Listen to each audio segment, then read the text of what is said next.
Welcome back to our monthly webinar series. I'm Simone De Carmo, the course coordinator at the Center for Integrative Sports Nutrition. Now, we used to host these monthly webinars from 2019 up until 2023, when we decided to take a pause and focus on our podcast, so our Health Feeds Performance podcast, which is also available on our website. And now, from this year, we decided to bring a different focus. So all our monthly webinar series are being hosted by students on our new Level 7 diploma course in Integrative Sport and Exercise Nutrition. So all the research, preparation, and the actual delivery of the webinar contributes towards the hours of study. Now we're kicking off these monthly webinars with our student, Paul Ehren. We'll be talking today about Healthspan versus Lifespan. So what they mean and how we can kind of close the gap between the two. Now, Paul is a lifelong friend and colleague who has studied with us before and decided to upgrade to our new Level 7 diploma. Now, before I pass it on to Paul, I'm just going to give you a little bit of information about our Level 7 diploma. So it is our flagship program within our course portfolio, and it is delivered fully online with recorded lectures and resources for students to go through in their own time. And then we host weekly tutorials and workshops online so they can interact with lecturers, tutors, and peers. The Level 7 diploma is equivalent to a postgraduate diploma in education standards. So that is 120 Level 7 credits. And now our next aim is to link up with the university so that students can upgrade to a master's if they wish.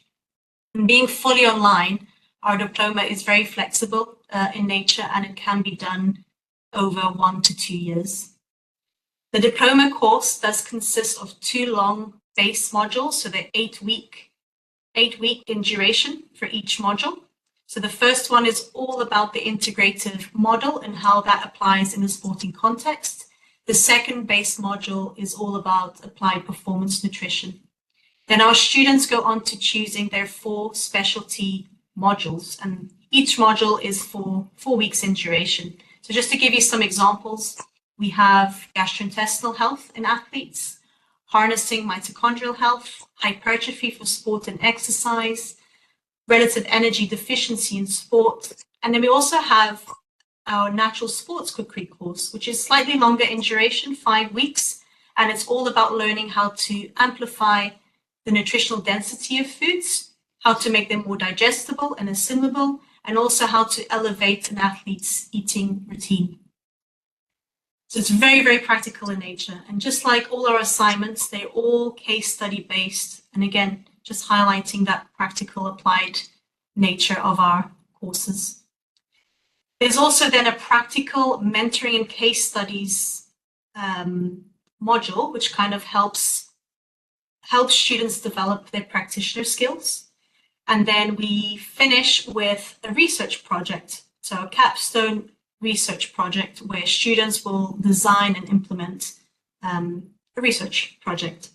So the diploma is open to individuals with a university degree or level 6 qualification.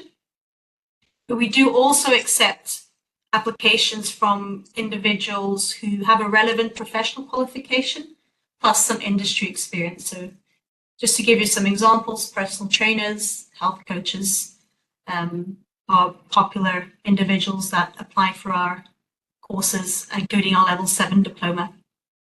Now, our next cohort starts on the 27th of May.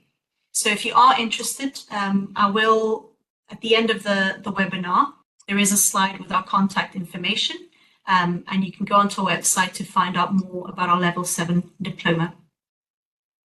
Now, Paul, I'm going to pass it on to you. I'm really excited to listen to Paul. I really enjoy his storytelling way of presenting.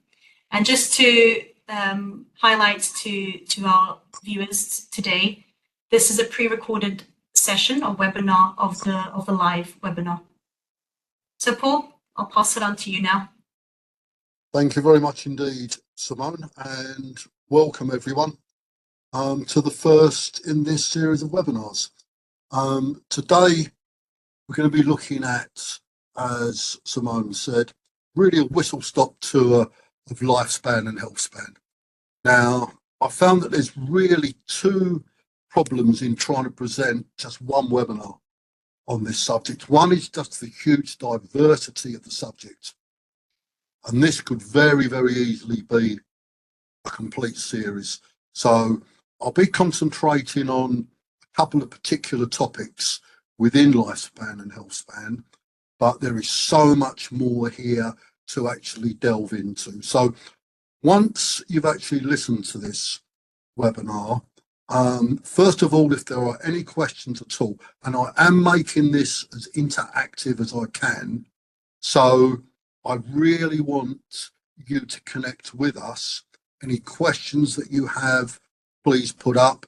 If you would like to see a part 2 or a part 3, and this could easily go on for sort of like some time, please let us know. You will have my contact details included within this as well. And if anyone listening to this webinar wants to contact me directly, then please do feel free to do so. Now, the one other problem that I found really when I've been researching this over the last couple of years is that anything to do with longevity or lifespan or health span also comes with an awful lot of snake oil. You know what I mean, within the field. It's a very easy sell to try and tell people that follow this particular hack and you will live longer. That is just about the polar opposite of what we're going to do here. Everything that I'm putting up will be science-based or experience-based, and it also meant to be very practical as well. So I would like to think that anything that we discuss here, you can take away and actually use. Now, I've tried to actually make this as balanced as I can. So it's science-led, but not completely dominated by science. So I would like to think wherever you actually sit in your expertise of exercise or nutrition, there's an awful lot that you can pick up from this, and hopefully it will give you a lot of potential rabbit holes to go further down. So I hope for the next hour we will entertain you, and I hope that we will educate you as well. So as I say, any questions whatsoever, any thoughts, ideas, observations, please do let us know. Okay, that's a very rough overview of what we're doing. So let's buckle up and let's go for this magic carpet ride through Healthspan and Lifespan. So some of you listening may well know me, an awful lot of you won't. So this is the Mr. Jekyll and Dr. Hyde, or was it Dr. Jekyll and Mr. Hyde version of Paul Ehren. I had a 25-year career as a competitive bodybuilder, which came with an awful lot of gym-based bro science. For about the same length of time, I've also run my own health, exercise, nutrition consultancy. And a number of years ago, I actually started to hook up with Ian and Simone through the Institute. And they've spent the last few years trying to beat some proper science into me.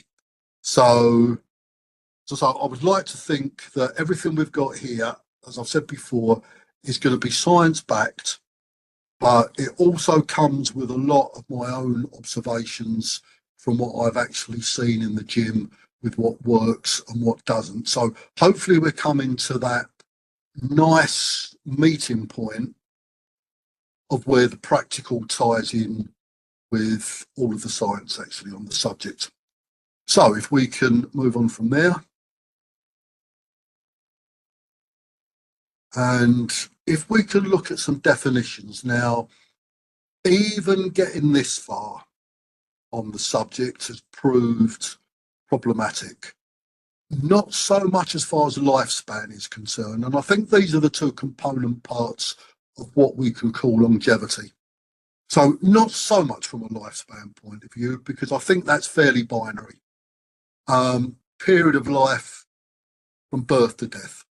So you're either alive or you're dead. If we exclude some of the really weird medical conditions like brain death or things like that, I think that's fairly straightforward.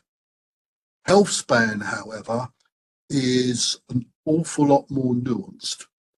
And I don't think even the experts can actually agree on what's what. I was listening to a round table of some wonderful minds just the other day, and none of the 4 or 5 people taking part could actually agree on a proper definition. But I think we've got as close here as we can do to something that the average person is actually going to recognise and can actually tie into. So, as you can see, I'm calling this the period of life spent free from significant disease or disability. Now, that is going to mean different things to different people. So, I've got clients who would probably call the end of their health span when they can't go skiing again, or they can't play pick-up sports.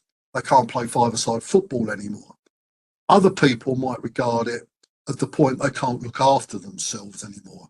They can't wash. They can't carry on activities of daily living. But wherever, and I will be throwing this question out to you, wherever your definition actually sits, I think this fits it as neatly as any other definition that I could have come up with. And this is just another graphic which hopefully proves another couple of points which I've been trying to make. Now, you will see the difference in the normal aging and the optimal is not that great. So I'm not saying for 1 second that anything that we're going to be discussing here today is actually going to help you live to 200. That would obviously be a nonsense, and I would lose all sorts of credibility very quickly in trying to suggest the same.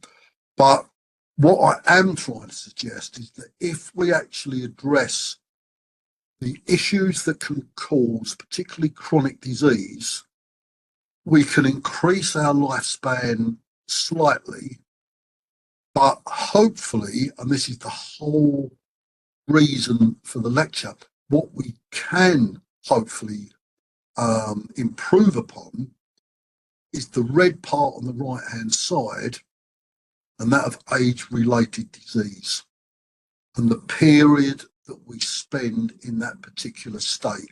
Now, I'm sure that most people listening to this, even if you said that you'd like to get to 100 years of age, wouldn't like to spend the last 20 or 30 years at that, sitting in a care home, dribbling into your bib with someone washing you and feeding you and looking after you. So that is really the whole focus of what I'm trying to achieve here, is that with the ideas I'm putting forward, I hope you'll be able to pick up on a few of them and we can really push back on this element of chronic disease. Thank you, Simone.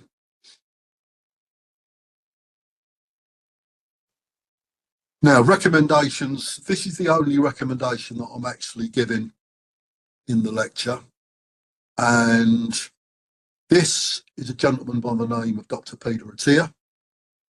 He's probably, well, he's certainly one of the foremost faces in this particular field. Maybe the most. I think that he runs a longevity clinic in, I believe it's Austin, Texas. And he brought this book out a short time ago, which I think is a very, very good read. It will give you some idea of the depth of the subject that we're talking about when I say you're looking slightly shy of 500 pages to this book. So there's an awful lot to it, but it does take you on a journey through. And I think anyone can pick up this book and actually take a lot out of it. It does delve into the science quite a lot, but it does actually sort of take you through a journey. So if there's one book or there's one thing that you'd actually like to have a look at yourselves, order up on Amazon, then this would be my one recommendation. And this is one of the ideas of Dr. Attia that I do like. Now, probably most of us have heard of the four horsemen of the apocalypse. This is Dr. Attia's idea of the four horsemen of disease. And of those, he actually ties those in with being cancer, cardiovascular disease, metabolic diseases, so things like type 2 diabetes, and neurological disease or neurological decline. So the dementias, the Alzheimer's, things of that nature. Now, we're starting to learn an awful lot about cardiovascular disease and how that can be prevented to a large degree. The others, cancer, the decline in cognitive function, seemingly are a lot more complicated, and there's a huge amount of research going on those. But I'm trying to take that back a step now, and I'm trying to suggest things to you which will hopefully address things like lack of movement, things that may help lower blood pressure, that may help or prevent with overweight or obesity. And all of those are feed-ins to these four horsemen. So I'm not saying that we're going to be able to cure any of these four horsemen. What I'm trying to say is that we're looking at preventative actions that will hopefully start to cut our chances of these down considerably.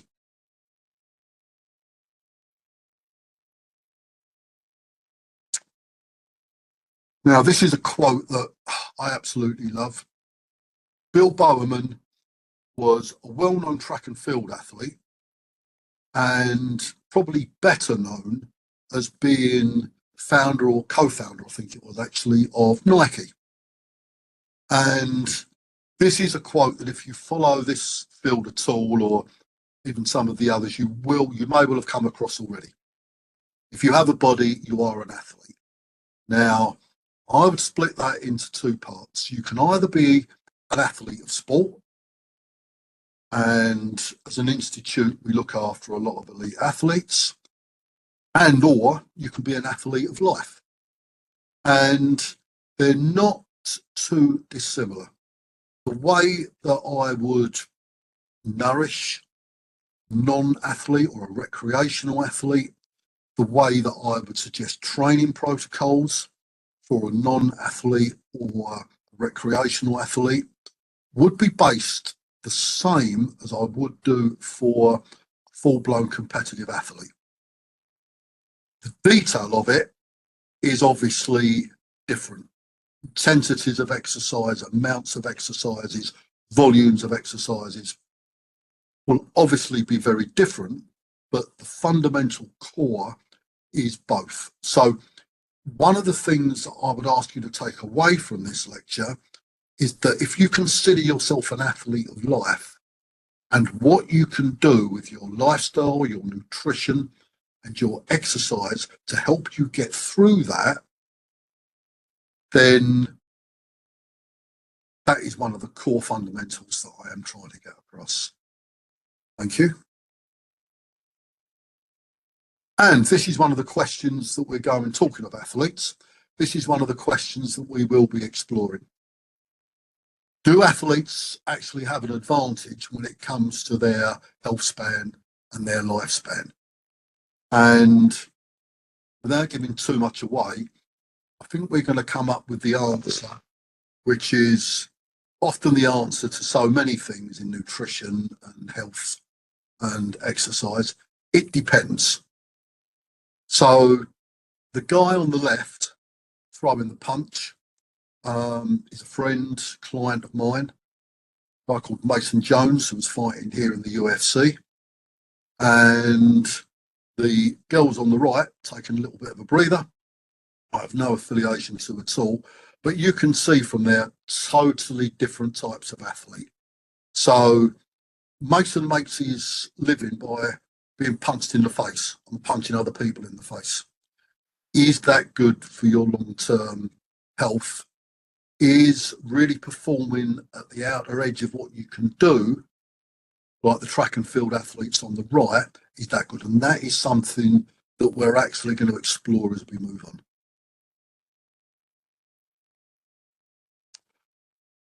Okay, this is something, I did say that I was going to try and make this interactive for you. And this is the first part where I would like you to do some thinking. Just read through the slide. Definition of Healthspan is very personal and it's very individual. As you age through your 60s, 70s and 80s and hopefully beyond, what will Healthspan mean to you? Now, when we ran live on this, we had a number of very interesting responses. Some people wanted to incorporate more resistance training into their exercise programs. Some people were looking at their mental health and actually improving that. But I would just like you to use this as a takeaway. And you've heard what I've said so far in hopefully starting to outline the concept. But as we say, this is so individual. So what does this actually mean to you? So have a think about it, write down your thoughts, and please, if you want to share them or you'd like to share them, send them through. As I say, you've got all of our contact details, you've got my personal contact details, you've got the Institute's personal details. So please do share, but also just try and have a little think about it. Okay, this is a slide that will be familiar to some of you and be completely unfamiliar to the rest. So this is something called the functional matrix. So any nutritional therapists listening to this or any functional medicine practitioners will also relate to this. And what we use this for is that when we're seeing clients on the first couple of consultations, particularly if their cases are fairly complex, is that we will use this matrix to actually try and tie their problems, their issues, their life together so we can see exactly what is affecting what. And one of the underlying cores of functional medicine is that everything affects the system overall and have an effect elsewhere. So we've got various aspects of health and life on here, really going back to younger age, timelines, and we can fill this in, but this is here just to sort of demonstrate that Healthspan can cover so many different things. It could cover our hormonal health, it could cover neurotransmitters, it could cover our digestion, it could cover immune function. There are so many things. It could cover our nutrition, it could cover our sleep, but it is such a broad subject which covers everything that can be included in the matrix. What I do want to do is actually really sort of fine this down. And we can do a similar thing with sports as well. Each sport has got its component parts. And when I'm interviewing particularly athletes for the first time, I will start to break this down. Okay, thank you. And this is just a silly little graphic, really, but I think it represents beautifully some of the things that I've been talking about, in as much as we've got some things on here which look very, very sporty. So bottom left, we've got someone sprinting, the guy next, big leaps. In the middle, we've got some more sprinters, big heavy boxes, but we've also got other items in here. So the lady top centre looks as though she's just got out of the shower. So we're talking really here about those activities of daily living. So we want to carry on looking after ourselves. We want to play with our children. We want to be able to pick things up, whether it's a heavy weight down the gym or whether it's just our shopping. Bang centre, we've got the guy with the violin. We want to keep our cognitive functions going to the point that we can still do these things. We want to actually carry our posture through, and we need to interact with our environment. That's the really important thing. We don't realise when everything's going well how much we open doors, we open jars, we walk up steps. We interact with our environment all the time. The things that I'm trying to put across here hopefully will give you a much better chance of carrying on doing that very much into older age.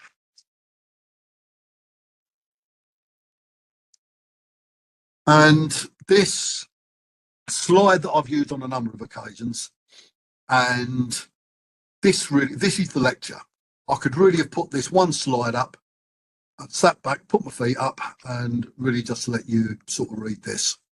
This is absolutely the whole idea of what I'm trying to get across. The idea is to die young as late as possible. Hallelujah. This is exactly it. Now, I don't surf, so I'm imagining this guy is actually sitting waiting for a wave somewhere like Hawaii or Fiji. I'm hoping he's not at Southend wading through the mud. But as I say, I'm not a surfer, but I've got this idea that I want to go out at the age of about 110, after having finished a really grueling leg session down at the gym, dropping dead of a heart attack about halfway across the gym and being dead before I hit the floor, as I say, at about 110. So that would be my idea of a way out. But as I say, that just about sums up everything that I'm talking about here. We want to stay young as long as we can and have function of being young. Now, I did say that there are so many different aspects of this, so I really just want to concentrate on two. One is muscle and one is cardiovascular fitness. Now, on the left-hand side, I'm afraid you have a picture of me taken a few months ago. So I'm still managing to hold on to a bit of muscle tissue in my mid-60s. And on the right-hand side, I think we have Lance Armstrong, who, regardless of your views on the performance enhancement that went on with Lance and everyone else, or most people during that time, he was a phenomenal athlete. But obviously, we're very, very different. I wouldn't suggest for 1 second I had the VO2 max of Lance Armstrong, and I don't think he holds as much muscle as me. Just to clear up a point for the sharp-eyed among you, you probably noticed that I've got some strange strapping around my arms, and I took the picture just to demonstrate a particular form of training, which was blood flow restricted training, which is not something we need to get into here, but it's just a way of holding blood and metabolites actually in the muscle. And you can see there's a bit of vascularity going on, so it seems to have done its job. But those are the two things, muscle and cardiovascular fitness, that is where we're going to be concentrating. And this is a phrase that I so wished I'd come up with, but I'm afraid that I've got to credit Dr. Gabrielle Lyon with this: muscle-centric medicine. I love the phrase, and I love the way that she's actually explained it. I think we're just coming round to understanding how much muscle actually helps us and helps our body and helps us perform. It's not just an athletic thing. But again, just to read through the slide very quickly, muscle is perhaps the most important organ system to combat our current health crisis. We gain exceptional health and maximise physical performance. Muscle health becomes more important as we age, yet it is the most overlooked, even by modern day medicine practices. Muscle-centric medicine focuses on this, the organ of longevity. Muscle is fast becoming the sixth vital sign. Absolutely. Now, even the NHS are now starting to test muscle strength. I had an NHS medical, must have been 9 months ago now, and they actually tested grip strength. And I will come on to grip strength a little bit later on what that actually means. But muscle absolutely is so important to us, and I will run through some reasons why a little bit later.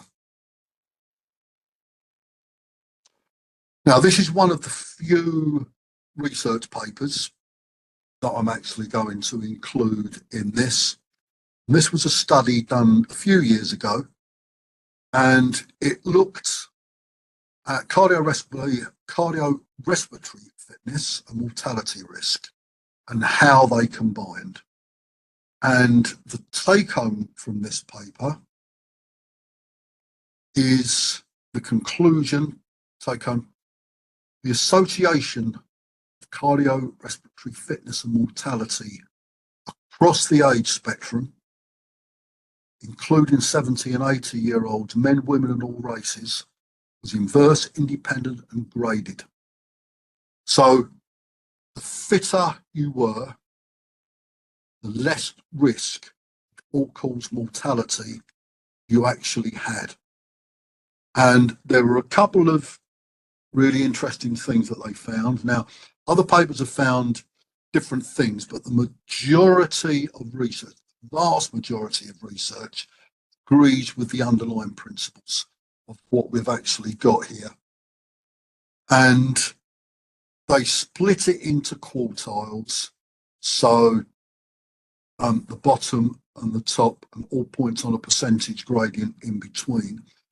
And the two things that I found to be really interesting was that being unfit carried a greater risk than any of the other cardiac risk factors examined. And that includes smoking, it includes high blood pressure, things of that nature. Now, that is phenomenal. And also in this particular paper, they found there was no increased risk with extreme fitness. Now, we normally talk in exercise physiology about a U curve or a J curve, that no exercise is very bad, a little exercise is very good, or moderate exercise is very good. Too much exercise can be problematic. Now, they didn't find any upper limit to extreme fitness. Now, generally, I think that could be questioned, but it's a very, very interesting point. So hopefully, with what I've said and what I've shown here, I'm starting to convince you that at least cardiovascular fitness is massively important to your health span. But having said that, I'd really like to actually focus on muscle, being a muscle guy myself. And what I would like you to think about is not muscle in isolation, but the neuromuscular system. So all of our nerves that innervate the muscles, and everything comes down to not just gym work. And I'm sure the lady here, if it hasn't been photoshopped, and I must admit, I do have my doubts, she probably didn't get those biceps by moving those little dumbbells around. She probably did a little bit more work than that. But I'd like to think we've already listened to Mr. Bowerman and his quote of "if you have a body, you're an athlete." There's another very famous physiologist called Charles Sherrington. And one of his quotes is, "Movement is the final common path. A large part of the brain is devoted to movement. If we don't use it, we lose it, and the brain function diminishes."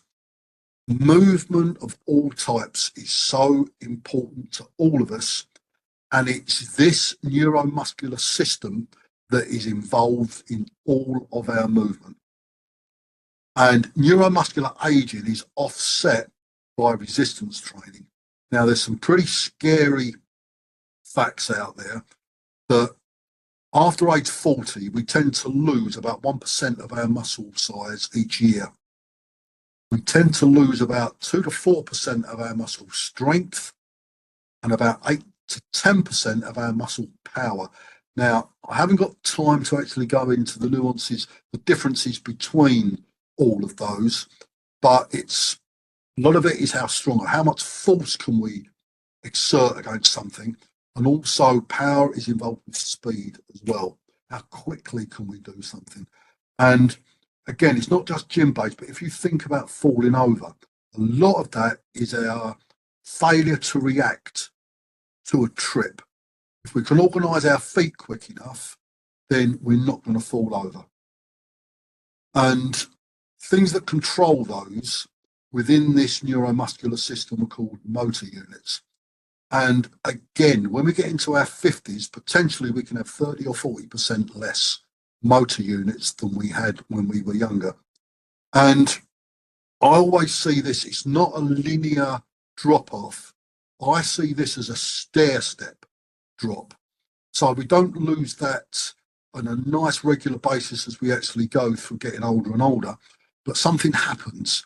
We're forced, we're injured, we get sick, we're forced into bed rest.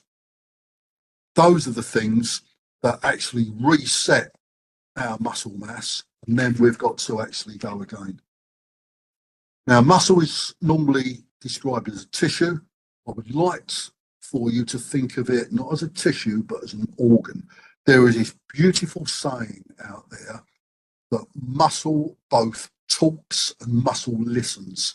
It communicates with every other organ system within your body. And it is not all about sporting performance. It's about aesthetics, looking better. It's feeling better, being more mobile.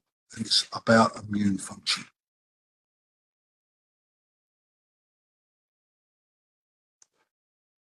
This is the second piece of research that I wanted to throw at you. And in a similar way, where we spoke about cardiovascular fitness being so important, this makes much the same point, but when we discuss muscle health and muscle strength. And the takeaway from this particular part, or the conclusion from this, is that muscular strength came with a by far decreased risk, incidence, all-cause mortality and morbidity. So again, within reason, the stronger we can be, the healthier we can actually keep our muscle, then we're offsetting these chances of disease risk, which is so important. Now, I just want to touch on a couple of, they quite often, the research papers like this normally gauge strength, bodily strength, in two fashions. It's either by grip strength or leg extension. And these really, for ease of the researchers in actually doing them, it would be very difficult and probably dangerous to have people performing squats and deadlifts in the gym to maximum. So grip strength is a very, very easy way of doing it, but it also has a large correlation to overall body strength. You don't wake up one morning with a good grip strength. A good grip strength tends to show that you've picked up a lot of heavy stuff over the years and carried it around. So even though when you first think about it, it might seem a little bit silly, there's a big, big carryover correlation between grip strength and overall body strength. Leg extensions, again, are very easy to complete in the gym. This is, for the non-exercisers among you, this is where you sit on your backside and you extend either one or both legs with a weight on them to see how much your quadricep, your thigh muscles can actually move. So that is the reasoning behind most of what you will see there. And how do we achieve muscle health, muscle strength, muscle power? It's by resistance training. And there will be different forms of resistance training. And I must apologise, this is just another excuse for me to get a couple of pictures out there with me with my shirt off. This was actually taken during lockdown, and just some workouts in the back garden. And I'm just demonstrating here some out and outs resistance training between the chairs. And there's some plyometrics and power stuff with the jumps. And when you're formulating any form of resistance program for an individual, whether it's an athlete or a non-athlete, you need to know what the person's goals are, and you can then move forward and actually start. Even if it's, I want to continue playing with my grandchildren or great grandchildren when I'm 80, 90 years of age. I want to be able to pick up the shopping. I want to be able to climb stairs. I want to be able to look after myself.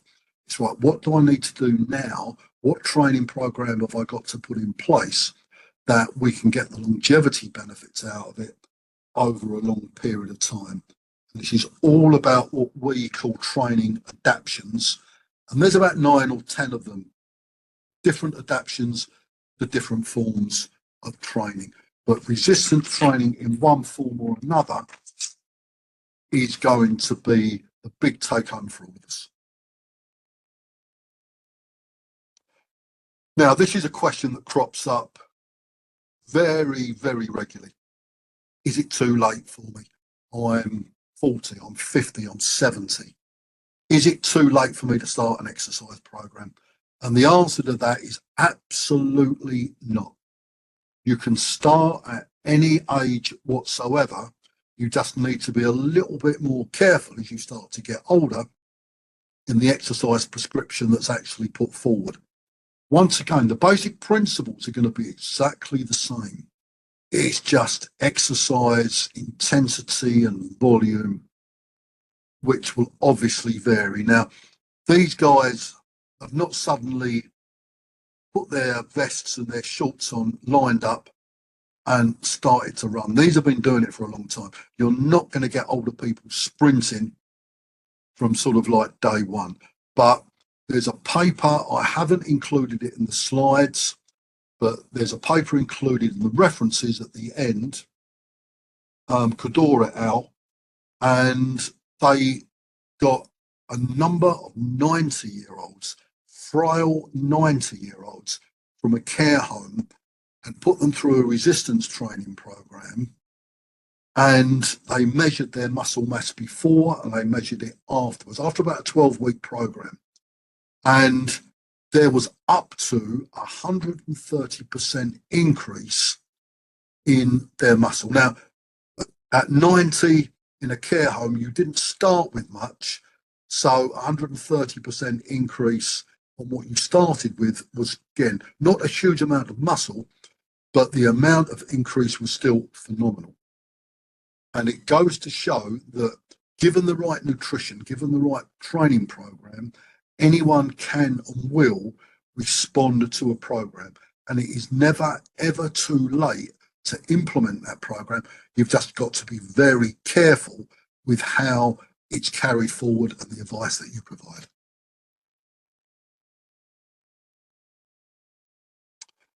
Oh, right. I apologise for this one. This is probably the most nerdy slide out of all of them.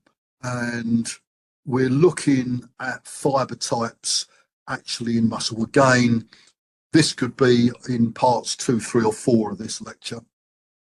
But different fibre types tend to perform slightly different things within our bodies. So type 1 tend to be endurance type fibres. They help us walk, they help us stand up straight, they help our posture. Type 2 fibres, as they're designated, are the more powerful ones. Those is the type 2 that we tend to lose pretty quickly. And it very much is a matter of use it or lose it. So if we don't train these fibres, then we will lose them.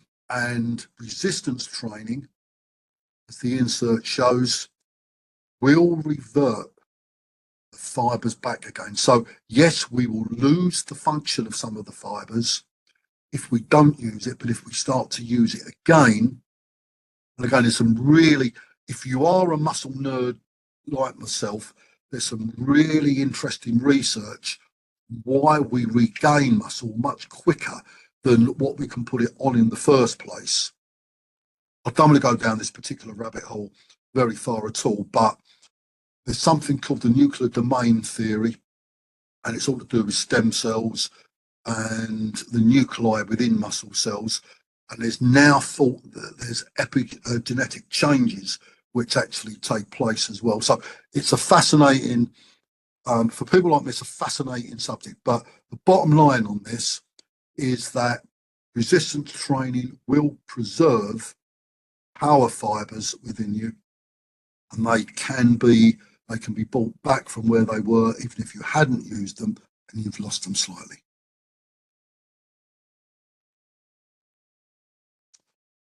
Now, there's just a couple of things. Nutrition is something which I haven't touched on. Again, could be a huge lecture in its own right, and we could go on for an awful long time. I just really want to touch on a couple. If I had maybe 5 or 6 go-to supplements that I would use for resistance training, for Healthspan, then I would really run through vitamin D, omega-3 fish oils, good quality protein, creatine, multivitamins, magnesium. That'd probably be my go-tos. We can add others for various reasons. And we could talk again for an hour on sort of like each of those. So I don't want to go too far there. One thing I do want to bring up from this slide is this talk of DNA methylation clocks. And this is where the science starts to actually get a little bit tenuous. That there's a lot of commercially available tests that you can do to predict your biological age as opposed to your chronological age. Now, we've all got a fair idea what our chronological age is. You just have to look at our birth certificate and we can work that out fairly quickly. Biological age is something, again, is very, very deeply debated in research, but these are available. And I'm not sure, to be honest, if the research is robust enough to take any notice of things. There was a wonderful episode of the Kardashians recently where one of them went through one of these, and she was delighted to find out that she was 10, 15 years younger than what apparently she was chronologically.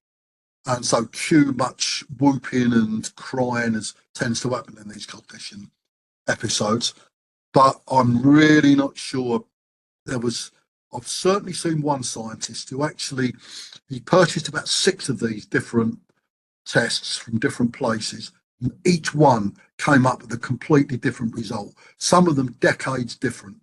So I would hesitate, well, I certainly wouldn't recommend any of them. If you do have any of these done, then just be a little bit careful with the results that come back. And I think there are potential dangers of either having a very good result or a very bad result. So just be aware. And that really sums up some of the things that I've already said. So, yep, if we can move on to the next one, please. So the second question I would just like to throw out. Having already asked what Healthspan means to you, what do you think you need to put in place now to prepare for older age? And again, we had some interesting answers actually come back when we actually ran through live. But again, please, on everything that I've said, what do you still want to achieve later in life? So the question there, Dr. Attia, going back to his book, refers to it as the marginal decade, the last decade of your life. What do you want to still be achieving in that marginal decade? And therefore, what do you need to put in place now to give yourself the best chance of actually achieving that? So please, take this away, have a think, send through some ideas to us, bounce things off of us. And also, if you've got any questions on how you put them in place, then we'd be only too pleased to actually assist as far as we can.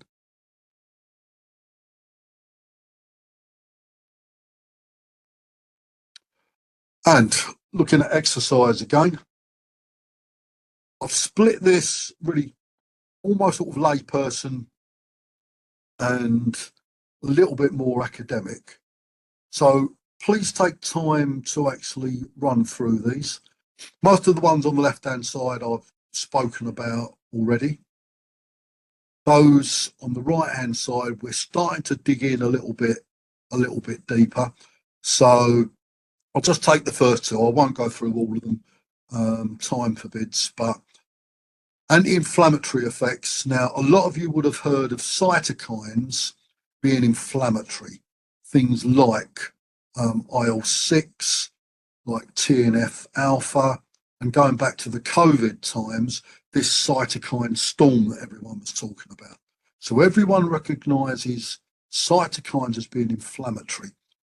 In certain instances, if these are produced in muscle by contracting muscle, we have myokines, which are basically cytokines produced in muscle, and these can be anti-inflammatory. So there's a huge benefit that can be taken there. Just looking at the glucose sink, blood glucose can be taken up by muscle by contracting muscle. So people with dysregulated blood sugar, using your muscles is a tremendous way to get that out of the bloodstream independent of insulin. Now, if there's any of those on there, again, that you would like to go into in greater detail, please do let us know, and I'll be only too pleased to expand on. Falls, massively important.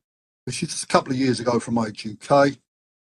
The amount of falls are going up and up. The damage that they're actually causing to people is tremendous. I will leave you with one statistic that actually came over from America, although I see no reason why it shouldn't apply to the UK. And they said, if you're over 65 years of age and have a fall that breaks a major bone, so hip, femur, and you're hospitalised, 30% of those people do not live greater than 12 months. That is frightening. Of the 70% who are left, a large percentage of those will never regain full function. So falls are one of those things that you want to avoid at all costs, which is why I've made such a big thing about muscle strength and about muscle power, because that is one of the things that you will be able to stay away from the longer that you actually live. And this is the question that we spoke about before. Do former athletes have an advantage? And if we just wind that forward 1 point, there we go. It depends. Very much so. Now, this is a paper that came out a few years ago. And if you could just flash the insert up on that as well, please, Simone. Now, I would question this. I think this is a little bit more nuanced than what it actually says. Now, they're saying elite athletes have a 5 to 6 year additional life expectancy. And in certain cases, I think that is absolutely true. But I would start to question their definition of elite athlete. Now, I have seen this dug into deeper, and they looked at the first dozen or so athletes who achieved the 4-minute mile, starting with the very first and actually sort of carrying that forward. And absolutely, they had a much greater life expectancy than the average person. But you've got to ask yourself, well, what athletes? How much nuanced are we? If we can just move on to the next slide. These are some of the things that I would actually question. So what are we talking? Are we talking about an endurance athlete? Are we talking about a team sport athlete? Are we talking about a power athlete or a boxer or a martial artist? Now, I think that it's fairly straightforward that you've got to be pretty careful with a boxer or a martial artist. If someone, as I said before, is spending their time being punched in the head, then that is probably not great for your long-term health. An endurance athlete, now this is going to be a huge generalisation, but an endurance athlete quite often has a decent socio-economic background, and that is going to play into it. My background of bodybuilders, powerlifters, things of that nature, quite often don't seem to have the same life expectancy of endurance athletes. And team sports tends to be very, very individual. Some will, some won't. There's a huge difference between, let us say, someone playing netball and someone in the front row of a rugby scrum with all of the power and effort and damage that actually sums up. So there's a lot to take into account here. And when I'm looking at an athlete, I will tend to break down all of these things when I'm looking at his training, when I'm looking at how I'm going to support him from a health point of view, looking at potential problems that may crop up later down the line, and how I can try to attenuate that to a large degree. And the final question, how do we start?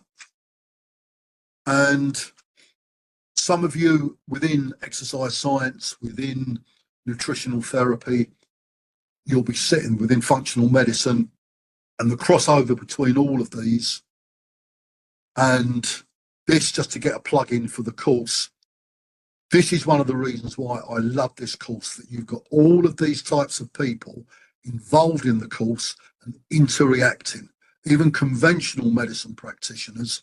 So we're having a feedback from all of these different types into a melting pot in the middle, where we can start to bring out some answers that I can contribute from a strength and conditioning point of view.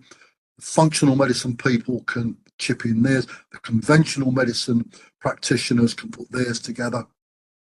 And we can come up with some very coherent, science-based, practical answers. So again, I'd like you to think about this. How would you construct a plan? What are the things that you would put in place at the bedrocks to actually help you move forward through age and remain healthy, remain vibrant, remain robust through your later years? If we can help you on this at all, or if you'd like to bounce any of your answers off of us, please do. These are the references that I've actually used throughout. So if you're of a mind to actually look into the research properly and dig into the minutiae, then please do. If you want any pointers to other research which has been carried out, either then please raid PubMed or ask us. Bottom right hand corner, you will find me. So again, please feel free to contact me. I'll be only too delighted to actually help anyone as much as I can. And anyone within the Institute, I think the next slide is going to show the Institute's details. So please feel free to contact us through any of these. We're here, as the saying goes, on most social media platforms. So I think you can find us on any of the ones shown. And if any of this has sparked your interest, in the subject matter, or in actually joining us within the certification courses, then I hope that's given a slight insight to who we are, what we're about, and the way that we're thinking. I thank you very much indeed for your time. I hope you found this to be entertaining. I hope that you found this, I don't want to patronise anyone by saying educational, but at least informative. And I've had a whale of a time, and I hope that you've enjoyed yourselves too. Thank you very much indeed for your time, and I hope to see you again at some point in the future in part 2, 3, 4, and 5. Thank you, Paul. That was excellent. I've got a couple of questions, if you don't mind, before we Fire end the away. webinar. Nothing too complicated, please, Simone. No, I'll try not to. So obviously, we're talking about muscle and muscle health, muscle strength, muscle power. And as we age, we tend to lose muscle, right? And to counteract that, we need to engage in resistance training, which would then stimulate our master regulator anabolic pathway, mTOR. Now, a lot of the anti-aging research looks at mTOR from a different angle. They consider mTOR a baddie in the sense that by stimulating mTOR, we would increase our risk of certain diseases like cancer, neurological conditions, and so on. So I just wanted to get your perspective. So on one hand, obviously, we do need that resistance training to counteract age-related muscle loss, or even to stimulate muscle growth. But then on the other hand, the anti-aging research is saying another thing. So I just wanted to kind of get your thoughts on that. Simone, this is one of these wonderful questions where we could both pour out a very large glass of red wine, sit here for the next hour and sort of talk about this between ourselves. There is so much to actually pick out of this. Now, for those of you who have heard of mTOR, know what it is, switch off for the next minute. For those of you who haven't, hypertrophy, muscle growth, muscle health is stimulated through these hugely complicated biomechanical pathways, of which, as Simone quite rightly pointed out, mTOR is a huge fundamental part and is seen as the sort of air quotes master switch. And there is a lot that happens before it, there's a lot that happens after it. So in our terms, we would say upstream and downstream of mTOR, and the whole question tends to get very, very complicated. Just for me to nerd out for a minute, mTOR actually gets its name through the biological agent which was found to actually inhibit it, which was rapamycin, which is used medically. Rapamycin actually got its name from the place it was discovered, which was Easter Island, known to its locals as Rapa Nui. So that's how we come up with the name of rapamycin. That's how we come up with the name of mTOR, which is the mammalian target of rapamycin. So everyone else can zone back in again now that I've bored everyone to tears. My take on this is that we've got to look at the difference between acutely stimulating mTOR and its dysregulation. Where we engage in resistance training, as Simone very rightly said, we are stimulating mTOR and a huge amount upstream and downstream of it. When we eat protein of sufficient amount, or even when we take in particularly one particular amino acid called leucine, and we go over a threshold for leucine, which varies depending on age, again, we will stimulate mTOR, we will stimulate the other pathways upstream and downstream. But that is an acute stimulation, and then things return to baseline. If you think about all the things that we actually do when we exercise, blood pressure increases, breathing rate increases, heart rate increases, inflammation increases. Now, if I said that I've got something I'd like you to do that increases all of those, you'd probably say, Jesus, well, that sounds terrible. But when those things actually return to baseline after we've finished, chronically, they improve. So your blood pressure should improve with regular exercise, but acutely when you're carrying out that exercise, it will be ramped up. And it's the same with mTOR. I think there is a huge difference in between stimulating mTOR for a relatively short period of time and then allowing it to return to normal, and the constant dysregulation to it, which may happen with things like type 2 diabetes or chronic inflammation that's going on all the time through other disease states.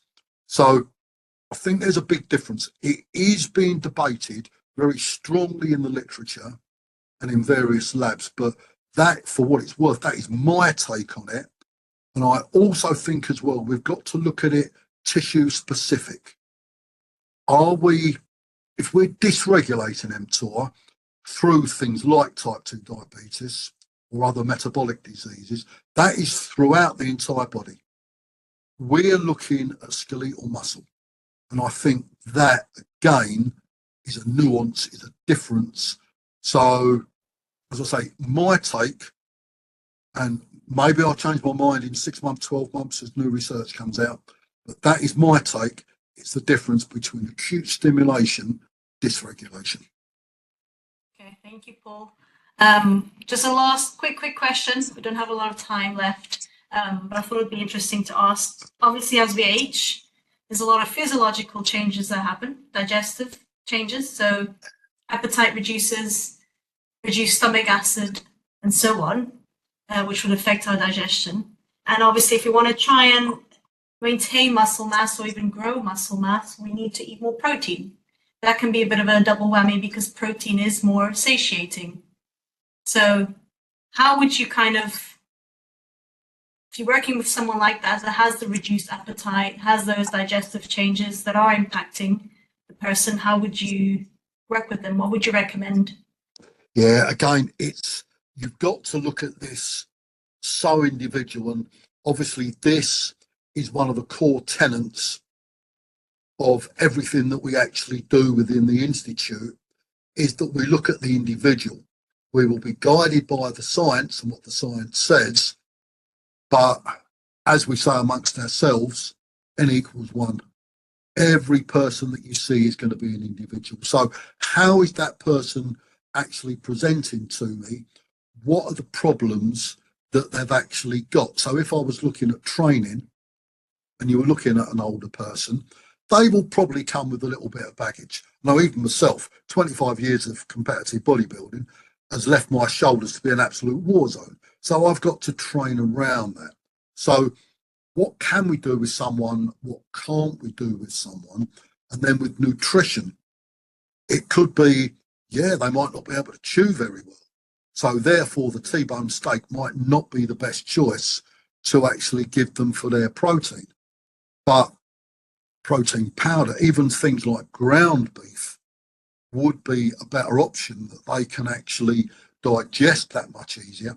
Is there actually a problem with their stomach acid?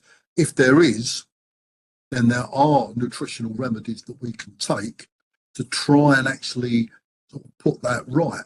So we've got to look at the person in front of us. What issues are they actually sort of presenting with? And how are we going to deal with those? If we need to use some more supplements than whole food, which are more digestible, then so be it. If we need to use some individual amino acids, then we can do so. But it's difficult to come up with a blanket answer because everyone is going to be so individual. So, as I say, I would look at the person in front of me. What issues are they presenting with? What do they like? Don't they like? And how can we actually there's a big difference between eating scrambled eggs and that T-bone steak that I actually spoke about. So what can they digest? What can't they digest? What do they like? And that's another huge issue.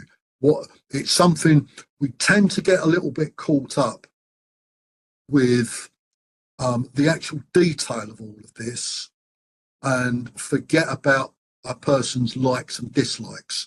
But at the end of the day, for something to work, we need someone to actually buy into the ideas that we're giving them, the adherence to everything. So if they can't adhere to our protocols, they're not going to achieve anything because of it. So we need to come up with something that they like, that they can deal with, that their bodies can deal with, but that will be very much on an individual basis. Great answer, Paul. Thank you so much. And thank you for doing the re-recording of the webinar. For those who are listening, we do have our next webinar scheduled for the 2nd of April at 6 o'clock. So just keep your eyes peeled for some details on social media where you can sign up. Until next time, bye everyone.